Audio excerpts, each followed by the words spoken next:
Welcome to this month's Who Knew? Let It Snow. Today we are going to be looking at some past unforgettable winter weather in our local area. Snow, ice, blizzards. Let's begin.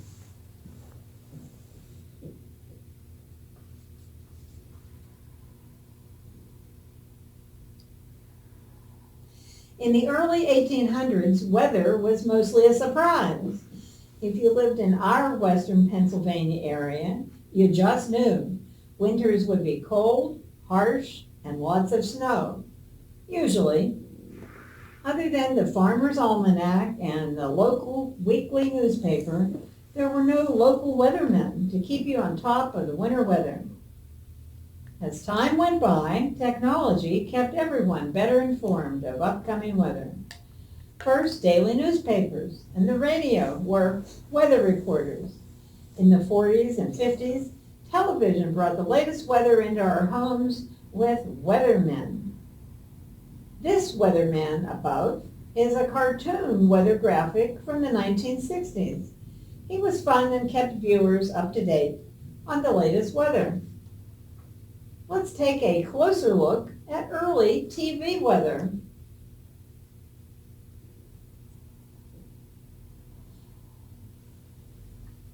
In 1941, the first weather on TV, 6,000 people by then had TVs, and over 9.7 million people had TVs by 1950. The first TV weather forecast was October 14, 1941, in New York. Here's a picture of Captain Sandy and his puppet bird, Wilbur.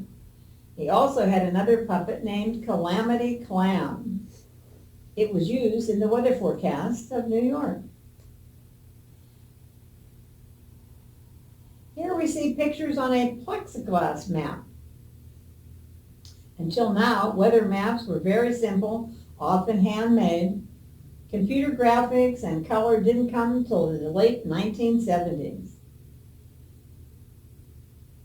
Here's a face some of us may remember, Ricky Wirtz. She was one of the weather girls that began on WTAE, along with Eleanor Shano, who was a weather girl in 1958 on WTAE. Ricky passed away July of 2021 in Chicago at the age of 86, and Eleanor Shano passed away in November 9th, 2020 at the age of 88.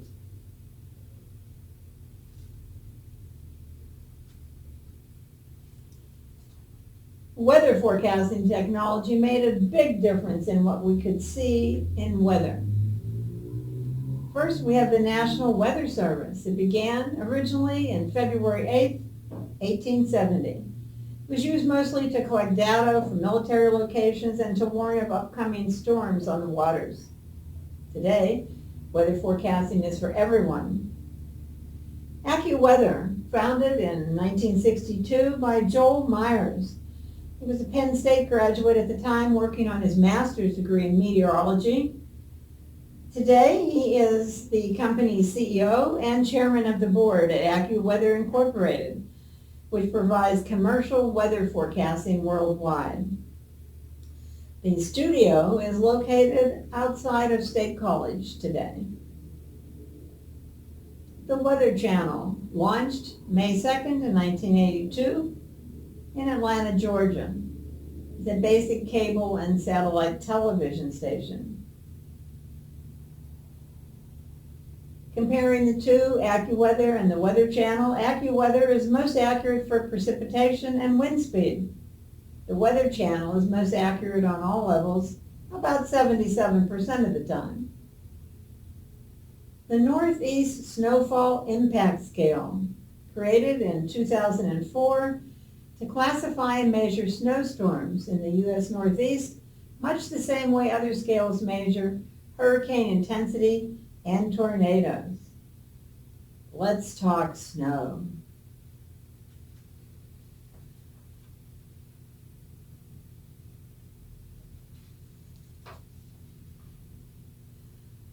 of the first big snowfalls in our area was Saturday, January 6th, 1945. We see in the Valley Daily News front page, one of the worst winters in 54 years. Meteorologist Brotzman was a meteorologist for the U.S. Meteorology Department. Pittsburgh got 26 inches of snow in December and beat the mark of 22 inches, which was set in 1884. But the record is 36 inches in 1890 for the Pittsburgh area. Luckily, Natrona received 27.5 inches. Now, even with all this snow, should we be worried about floods? Not necessarily. In 1936, the St. Patrick's Day flood, water rose in the Ohio River to 36.5 inches, but the area only received 9.6 inches of snow. Our next unforgettable snow was November 24th through the 26th, 1950. Let's take a closer look. Known as the Big Snow, it was rated one of the worst ratings by NOAA as an extreme Category 5 storm. The snow started falling at 5 a.m. on the 24th of November and continued without stop for 17 hours. By the end of the weekend, 15 more inches had fallen. Roads were at a standstill. Ambulances couldn't pass on the Trenton streets. There were no snow blowers in 1950, so shovels and card chains were the items of the day. As one woman said that she remembers the snow, "My sisters and I got lost in the snow in our own backyard. It was deeper than we were tall." Let's take a closer look at some of these images. Here again, the headlines several days after. Valley braces for the brunt of the worst fall in many years.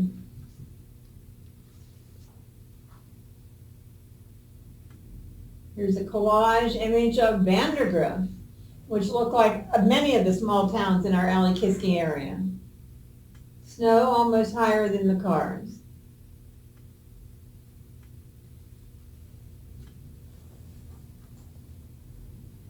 Here's a menagerie of pictures from the trip, Post-Gazette, Norwin Library, WPXI, and one individual person who, on the upper right, you can see is actually using skis to go down the street. A little closer to home, a picture of workers removing snow with hand shovels from the Highway 28 bypass, East 7th Avenue and Ross Street, Tarentum, trying to put the snow back to service. This picture was taken, as you can see, on Friday, December 1st. More snow was forecast for the next 5 days, but not quite as much as the last Thanksgiving weekend. Snow, as you can see, was still lying on the streets. Trucks were taking snow to the river, and citizens were asked to clear their mailboxes and sidewalks for the postal carriers.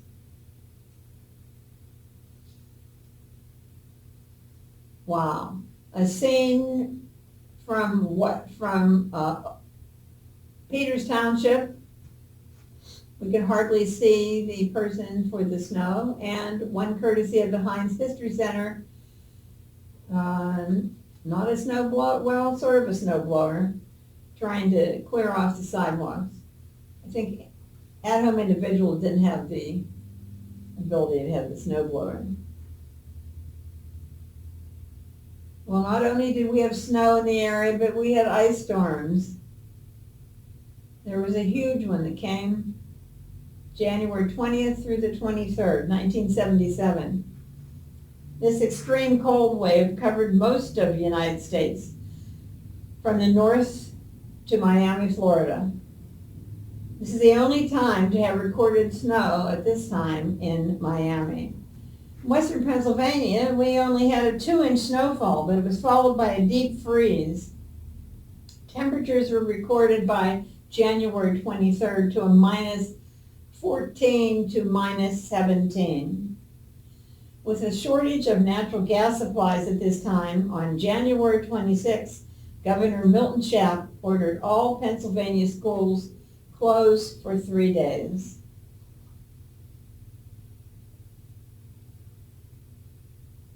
A snow blizzard? May 13th, 1993. What makes a snow blizzard? Let's see. To be a blizzard or snowstorm must have sustained winds or frequent gusts greater than or equal to 56 kilometers or 35 miles per hour, with blowing and drifting snow that reduces visibility to a quarter of a mile or less, and must last for a prolonged period of time, typically 3 hours or more. To be a blizzard, you also need a minimum of 6 inches of snow. Now, they also have categories of blizzards, going from the worst extreme to crippling, major, significant, and notable.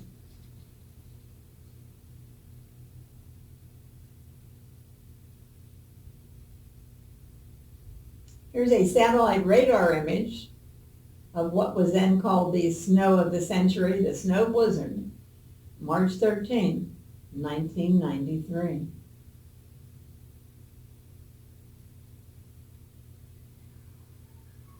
Over 1/2 the population was affected, $5.5 billion worth of damage. It's still listed today as the second worst snowstorm to impact the Northeast, Southeast, and the Ohio Valley, and was rated extreme or category 5 by the Regional Snowfall Index, similar to a category 3 in hurricane rating.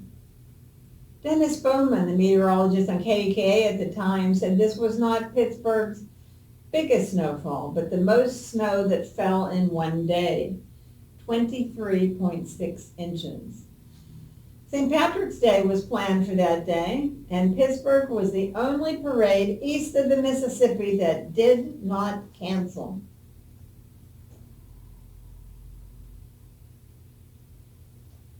Here is the front page headlines from our Area Valley Daily News Dispatch. Record snowfall for 24-hour period, coupled with high winds. The snow created a blizzard. Extended from North Carolina to Maine with gusts of wind up to 70, 80 miles an hour. At least 4 tornadoes touched down.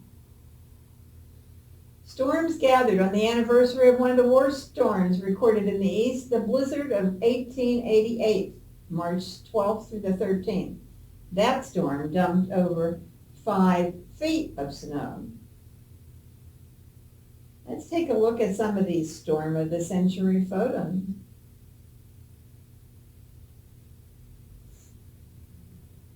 Taken on March 14th, the former J.C. Penney parking lot on Lynchburg Road.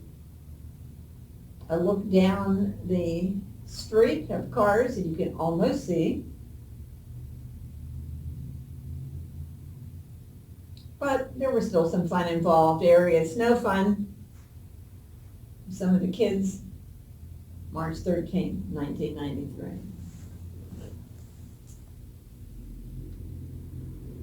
Our next big storm is the Snowmageddon, February 6, 2010.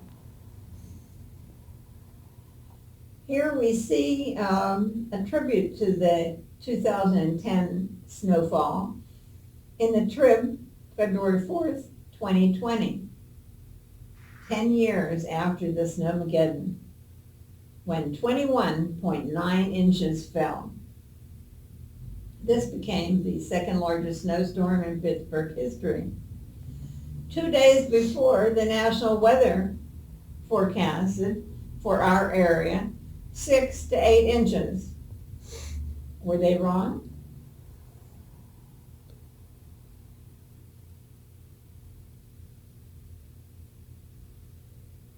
Here's a picture taken from the trip by Eric Felak. Snow and freezing rain in Tarentum, down by the train station, January 15th, 2016.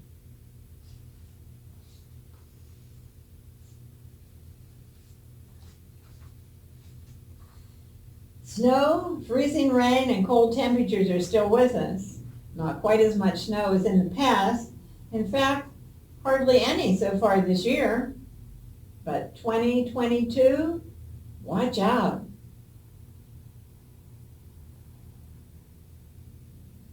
Thank you for watching this local history presentation. If you enjoyed this, join us next month for Who Knew? Glass Roots, history of local glass factories in the area, and also a look at today's company, Natrona Bottling, that's still in existence from 1904. That's on Tuesday, January 18th, 2022 at 6 p.m.